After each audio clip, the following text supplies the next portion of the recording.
बनने जा रही है, जो कि कई वर्ष बाद प्रथम दिन अर्थात जनवरी में ही ऐसी सामने आ रही है। उसके बाद ये बढ़ती जाएगी और हालांकि उसका जो बनने की जो शुरुआत है, जो ग्रहों का संकट काल की ओर जाना शुरू हो चुका है, मतलब जैसे कोई प्रस्थान करता है युद्ध के लिए तो वो शुरू हो चुका है। अब हमारी ग्रह स्थिति अगर देखी जाए तो अभी 23 नवंबर को जो ग्रह बदलेगा और त्रिग्रही योग बनेगा, अर्थात 3 ग्रह एक ही राशि में इकट्ठा हो जाएंगे।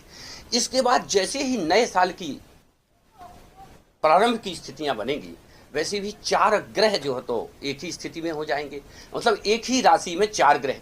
इसके बाद फिर जनवरी के अंत में 5 ग्रह इकट्ठा हो जाएंगे एक राशि पे, 6 ग्रह इकट्ठा हो जाएंगे, 7 ग्रह इकट्ठे होने तक की स्थिति आ रही है एक ही राशि में। वाह!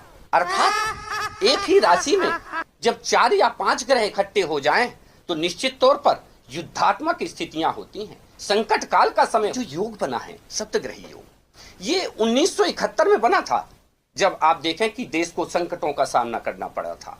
62 ईस्वी में षष्ठ ग्रही योग बना था, अर्थात एक ही राशि में 6 ग्रहों का इकट्ठा होना, ये अकल्पनीय स्थितियां बनती हैं और कई सालों बाद, सदियों बाद जो परिवर्तन होते हैं निर्मित होती हैं। तो ऐसे में कई प्रकार के प्राकृतिक प्रकोप के साथ मानवीय प्रकोप और युद्धात्मक स्थितियां बनती हैं। देखा जाए कि ईशान देश भंगस्य, ईशान के कोई देशों का भंग की स्थिति होना, बहुत एक अराजकतापूर्ण स्थितियों की स्थिति, सैन्य बल की स्थितियां, अनेक प्रकार से घटना चक्र अप्रैल के अंदर आने के संकेत ग्रह दे रहे हैं और सीधी चाल में आ जाएंगे, मार्गी स्थिति में हो जाएंगे। तो ऐसे में सभी राशियों में जो अढ़ैया, शनि और साढ़े साती का जो प्रभाव है, जिन जिन राशियों में, जैसे कुंभ, मीन और मेष राशि को साढ़े साती का प्रभाव है, तो उनको साढ़े साती के प्रभाव में थोड़ा सा शनि देव की पूजा इत्यादि करनी चाहिए। 23 नवंबर से शुरू हो रहा है, परसों से ही। तो परसों जो ग्रहों का जमवाड़ा होगा वो 3 ग्रहों का होगा एक ही राशि में।